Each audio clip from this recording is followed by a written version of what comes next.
What's up, YouTube? This is Too Raw for TV. Alright, so before I get into this video, I want to give a shout out to another subscriber who has shown love to the channel. Much respect to a long-time subscriber but first-time donator, and Ernest, who donated to the channel via the PayPal. Left a note saying, long-time listener, first-time giver. Thanks for keeping the former NBA greats' names alive and relevant. Well, that's what I do, man. That's what I do on this channel, is try to talk about the all-time greats, keep their names relevant. Just yesterday, we lost the great Walter Davis. And for the life of me, I don't understand why Walter Davis is not only not in the Basketball Hall of Fame, but why is he not in the College Basketball Hall of Fame? I don't understand that. And I've been, talking about him, saying like this is a guy that scored over 19,000 career points. He was a Rookie of the Year. He's an Olympic gold medalist. One of the great North Carolina Tar Heel players ever. He and David Thompson had more impact on Michael Jordan as far as developing his game than any other player in NBA history. Any basketball players ever. Not NBA, just basketball, period. Six-time NBA All-Star. Why is this guy not in the Hall of Fame?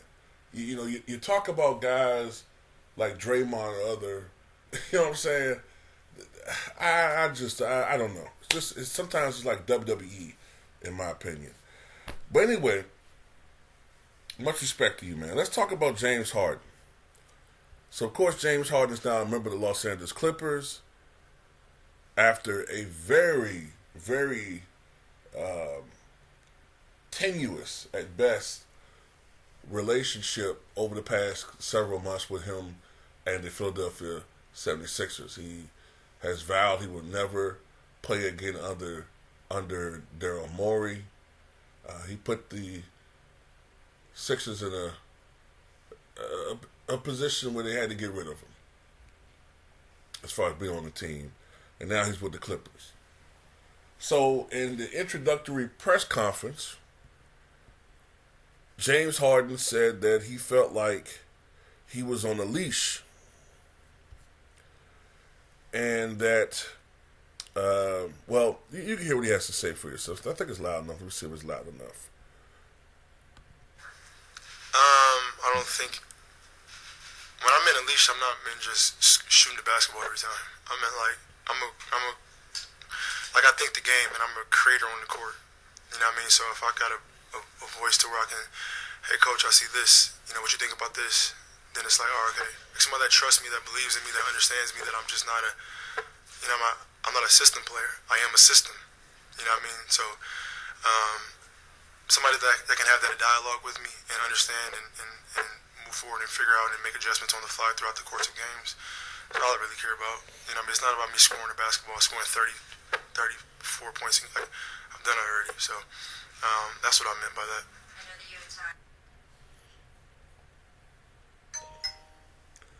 All right, so you heard what he had to say verbatim. All right? Now, you may have heard me say this. Maybe you haven't. According to one of my subscribers who is a source for me when it comes to certain things, especially when it comes to the Philadelphia 76ers. I'm not going to say who it is, but he has connections. He told me about an incident that occurred early last year, between James Harden and then Sixers head coach Doc Rivers. They got into it. And it had a lot to do with James Harden trying to give his input to Doc Rivers about strategy, about what to do out there on the court, giving his input. And so apparently, if this is true, Doc kind of blew him off. Don't tell him what to do, blah, blah, blah, blah. It's my team. My strategies, blah, blah, blah, blah. And then, you know, James Harden came back saying that you was talking about Doc Rivers, that you was, you know, you was garbage as a point guard. You were a system point guard. Okay? So I think, and then Doc came back saying, well, that's why your ass don't have a championship. That was supposedly a back and forth. So it's interesting that he used that term. I'm not a system player. I am the system. It's interesting that he used that phrasing, considering with the team he's with now, which is the team that Doc used to coach. Just put that out there. Now, this is what I think, okay? First of all, James Harden is all over the place about what he wants to, how he wants to approach these games, what he wants to do out there. He's kind of all over the place because when he was with the Brooklyn Nets, supposedly he was saying, look, man, I don't really want to do too much out here. Remember, there was a time period when both Kevin Durant and Kyrie Irving were hurt. And there was a time period when James Harden was out there, right? So the team had to rely on James Harden, and James Harden had to revert back to being, for a period of 10 games at least, he would have to revert back to being or trying to be the James Harden from Houston. And he did it for a couple of games. But then what did he do? He ultimately complained and said, I didn't sign up to be the man. I just wanted to take a complimentary role. I don't want the offense to involve me too much. I'm just here to distribute, blah, blah, blah. That was his main complaint. I don't want to be the guy. Then he goes to Philly, right? Lying through the media, saying that he wasn't back, trying to go back to Philly. I'm fine here in Brooklyn. Supposedly he didn't want that smoke from the media because he didn't want them to find out that he really was trying to get back to Philly. Communicating with them probably illegally with Daryl Morey. But while lying and saying to the public, oh, I'm comfortable here in Brooklyn. Why he doesn't get criticized for this stuff, I don't know. All right? Then ultimately he goes back to Philly. Well, goes to Philly, excuse me. Which is the team that he wanted to go to originally. Now, he goes to Philly. You know Joel Embiid is there. You know Joel Embiid is a dude that's averaging 30 points a game. You know it's going to be a team revolving around him. Now all of a sudden you're starting to hear rumors that, after the first season, he took the pay cut, right, for them to get a better team. Now, you also heard him say that he wanted to retire a Sixer. That had to deal with, I think, more about him thinking he was getting that max deal, maybe a 5-year deal or something like that, right? Now, did he get screwed over by Daryl Morey? Probably. But then again, if you look at James Harden, I don't know if he's a max player anymore, considering what we know James Harden used to be able to do. Did he get screwed over? Yeah. But then again, how many times do players that have gotten worse got screwed over far worse? And it was a business decision, in my opinion. He looked at James Harden, said, I don't know if he's a guy that we can invest the type of money into. But whatever the case may be, all of a sudden, James Harden wanted to get traded. But he was also saying that now he reportedly wanted to be the man again.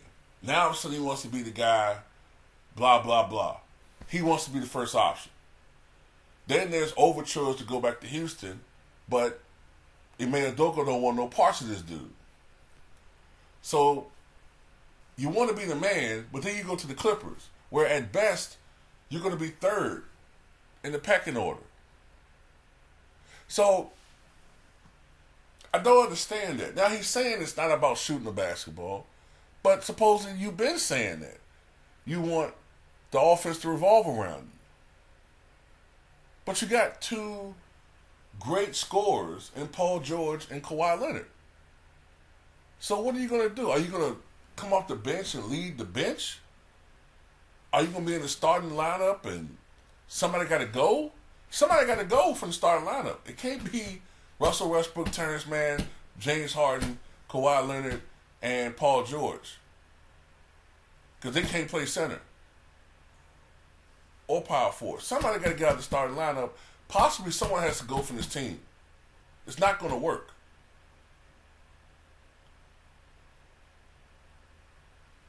And in my opinion, it's probably going to be Terrence Mann. He has the most upside. Russ is kind of on the downside of his career. I think it's going to probably be Terrence Mann. That's messed up, you know what I'm saying? But I look at this another situation where James Harden is going to mess up a team, bro. He's going to screw this team over. He's going to screw this team up.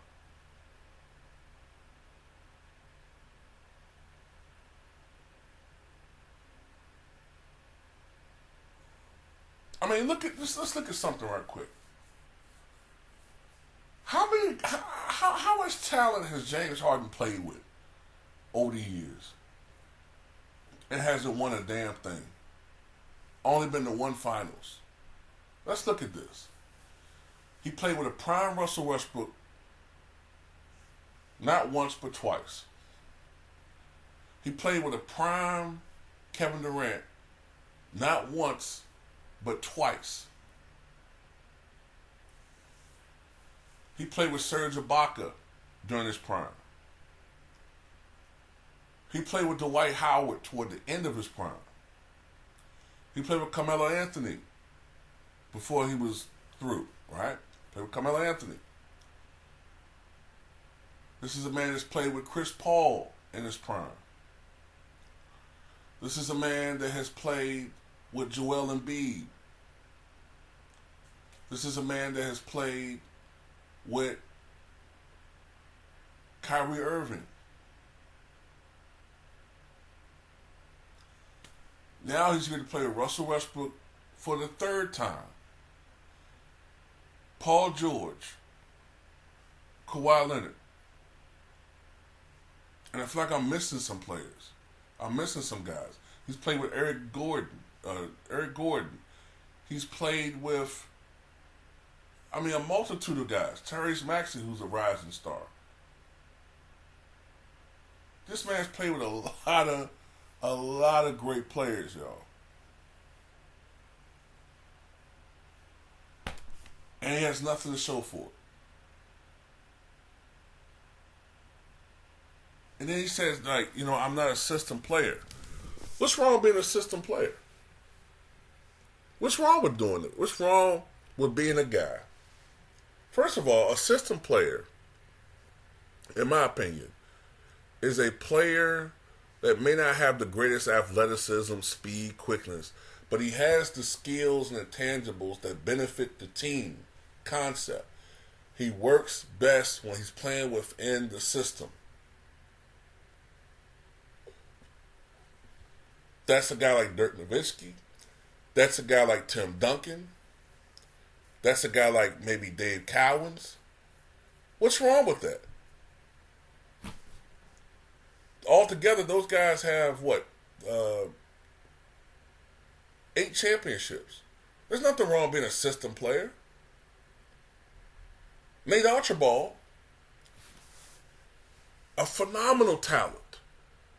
One of the greatest point guards. I think he's possibly the most underrated point guard in NBA history right now. If you could see footage of Nate Archibald in his prime with the Kansas City Omaha Kings, you'd be astounded what that little dude was doing. 6'1", 160 pounds, averaging 34 points per game in an NBA with no three-point line. But he only won a championship when he was playing within the system of the Boston Celtics. There's nothing wrong with being a system player. The problem isn't James Harden not being, not being allowed to be what he want to do. The problem is James Harden overvalues what he thinks he brings to the game. For all of those points, for all of that a statistical accomplishment that you had. What happens in the postseason? What happens, James Harden, every time you go to the postseason?